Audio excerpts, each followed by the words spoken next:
भारतवर्ष एक ऐसा नाम जिसने सारी दुनिया को संस्कृति और जीने की राह दिखाई। लेकिन दोस्तों, क्यों हो गए अखंड भारत के टुकड़े? क्यों भारतवर्ष और एक सबसे पुराना और आदिकाल से चला आ रहा देश जो सबसे प्राचीन देश है, उसको टुकड़ों में विभाजित होना पड़ा? चलिए दोस्तों, आज के इस वीडियो में बात करते हैं कि आखिर ऐसा क्या हुआ जिसने हमारे पवित्र देश भारतवर्ष या कहो अखंड भारत को खंडित कर दिया। दोस्तों, भारत को दुनिया का सबसे पुराना और प्राचीन देश माना जाता है, जिसमें समय के साथ लाखों बदलाव आते गए। अखंड भारत को आर्यावर्त के नाम से जाना जाता था। उस समय भारत दुनिया का काफी बड़ा हिस्सा ऑन करता था और आर्यों का देश था, जहां पर काफी लंबे अरसे तक हिंदू राजाओं ने राज किया। लेकिन जैसे जैसे समय बीतता चला गया, कई सारे विदेशियों ने अखंड भारत पर हमला किया और अखंड भारत को खंडित करते गए। दोस्तों, इस बात को शायद ही आप जानते होंगे कि जब हमारा देश अंग्रेजों के चंगुल से आजाद हुआ, उस समय तक यानी 1947 तक भारत से अलग हुए देशों की संख्या 15 से भी ज्यादा हो चुकी थी। लेकिन दोस्तों, ये कैसे हुआ, क्यों और कब अखंड भारत के टुकड़े होते गए, इस बात पर बात करते हैं आज के इस वीडियो में। कुछ सवालों के जवाब जानने की कोशिश करेंगे आज के इस वीडियो में, जैसे कि कौन कौन से देश हैं जो भारतवर्ष का हिस्सा थे, क्यों वो अखंड भारत से अलग हो गए, क्या इसके पीछे कोई साजिश रची गई थी, और क्या होगा अगर अखंड भारत के वो बिछड़े देश एक बार फिर से भारत में मिल जाएंगे। नमस्कार दोस्तों, स्वागत है आपका फैक्ट मैटर्स चैनल के इस नए वीडियो में, जहां आज उजागर करेंगे कुछ ऐसे अखंड भारत से जुड़े राज जो सच में चौंकाने वाले हैं। लेकिन अभी तक अगर आपने इस चैनल को सब्सक्राइब नहीं किया तो सब्सक्राइब करके बेल आइकन जरूर दबा देना। हम ऐसे ही रहस्यों से भरे फैक्ट्स आप तक पहुंचाने की कोशिश करते रहेंगे। दोस्तों, इस तस्वीर को देखिए, यह है अखंड भारत आर्यव्रत की फोटो। हमारा भारतवर्ष कुछ ऐसा दिखता था। अब देखिए ये दूसरी तस्वीर, जिसमें भारत कि आज का नक्शा है। समय की मार भारत पर ऐसे पड़ी कि भारत के कई टुकड़े हो गए, जिन्हें आज हम सेपरेट देशों के नाम से जानते हैं। भारतवर्ष के इतने टुकड़े होने के बाद भी भारत का नाम आज भी दुनिया के 10 सबसे बड़े देशों में आता है। लेकिन अखंड भारत अगर खंडित ना होता तो आज माहौल कुछ और ही होता। दोस्तों, भारत और इससे अलग हुए सभी देशों में हिंदू राजाओं का राज हुआ करता था। लेकिन इस वीडियो की कहानी शुरू होती है करीब 2500 साल पहले, जब भारतवर्ष पर विदेशियों का हमला होना शुरू हो गया। अरब, खून, तुर्क, कुशन, शक, सच, फ्रांसिस और अंग्रेजों ने कई सारे आक्रमण किए। इन सारे विदेशियों ने भारत पर कई सालों तक राज किया और अपनी सुविधाओं को बढ़ाने और शासन को आसान करने के लिए भारत को कई टुकड़ों में विभाजित करने का शासन किया। जैसे जैसे समय बीतता गया, वो भारत को और भी तोड़ते गए।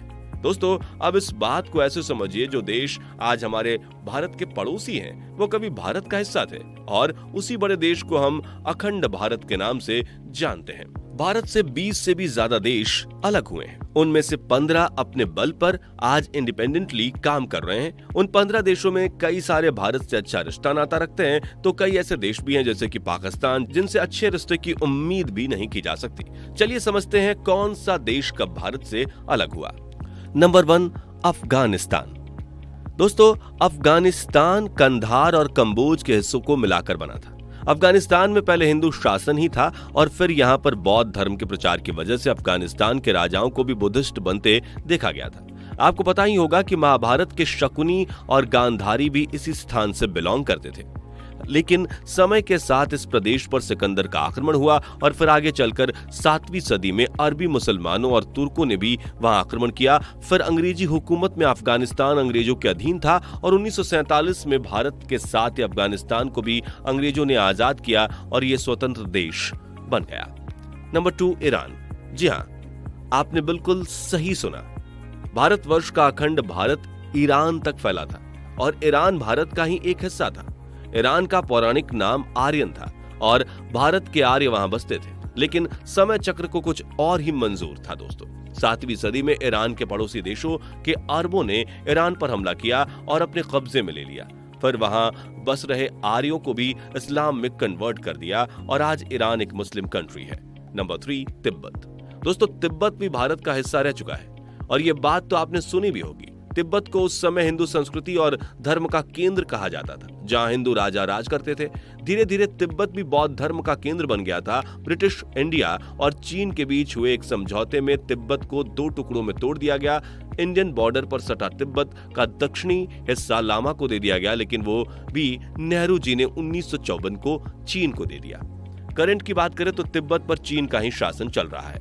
नंबर 4, भूटान। दोस्तों, क्या आपको पता है कि भूटान भी भारत का ही एक हिस्सा था और आज भी वैदिक और बौद्ध धर्म के लोग भूटान में मिलते हैं। अंग्रेजों ने भूटान को अपने कब्जे में ले लिया था साल 1906 में, लेकिन भारत के आजाद होने के 2 साल बाद यानी कि 1949 में भारत ने भूटान को आजाद किया और उसकी सारी जमीनें लौटा दी। फिर भी आज के समय में भी भूटान की बाहरी सुरक्षा भारत करता है। Number 5, Cambodia. जी हाँ दोस्तों, कंबोडिया भी अखंड भारत का हिस्सा था। इसका मुख्य कारण था पहली सदी में कंबोडी नाम के एक ब्राह्मण ने हिंदू राज्य की स्थापना की थी। पूरे विश्व का सबसे बड़ा हिंदू मंदिर कंबोडिया में है, जो भगवान विष्णु का है और वहां के नेशनल फ्लैग में भी प्रिंटेड है। कंबोडिया अखंड भारत की हिंदू संस्कृति का सबसे बड़ा प्रतीक माना जाता था, जो काफी गर्व की बात है। नंबर 6, नेपाल। दोस्तों, नेपाल भी भारतवर्ष का अखंड भारत का ही एक भाग था। इस जगह की आर्य संस्कृति का मुख्य स्थान और माता सीता का जन्म स्थान भी कहा जाता है, क्योंकि माता सीता का जन्म मिथिला नेपाल में हुआ था। भगवान बुद्ध भी यहीं जन्मे थे। नेपाल को पुराने जमाने में देवघर कहा जाता था। 1560 तक तो यहाँ पर हिंदू राजा का राज था, लेकिन 7वीं सदी में नेपाल पर तिब्बत का शासन आ गया और फिर आगे चलकर गोरखाओं ने नेपाल पर राज किया और ब्रिटिश शासन में नेपाल अंग्रेजों के आधिपत्य में था। लेकिन 1923 में नेपाल और ब्रिटिश ने एक संधि की और नेपाल बन गया एक आजाद देश। Number 7, Malaysia. ये बात भी चौंकाने वाली है कि मलेशिया भी आर्यव्रत का ही हिस्सा था। उस समय तक काफी बड़ी संख्या में हिंदू यहाँ निवास करते थे और फिर आगे चलकर यहाँ पर बौद्ध धर्म के अनुयायी बसने लगे। यहाँ पर विदेशी ताकतों का हमला होने लगा और मुस्लिम भी बढ़ने लगे। फिर ये एक स्वतंत्र देश बन गया। Number 8, Myanmar. भारत का एक भाग म्यांमार भी रह चुका है और इसका पौराणिक नाम ब्रह्मा था। अंग्रेजों ने म्यांमार को भी भारत के साथ अपने चंगुल में रखा था और फिर 4 जनवरी 1948 को म्यांमार को आजाद करके स्वतंत्र देश बन गया। Number 9, Indonesia. दोस्तों, क्या आपको पता है कि इंडोनेशिया भी एक जमाने में भारत का हिस्सा था।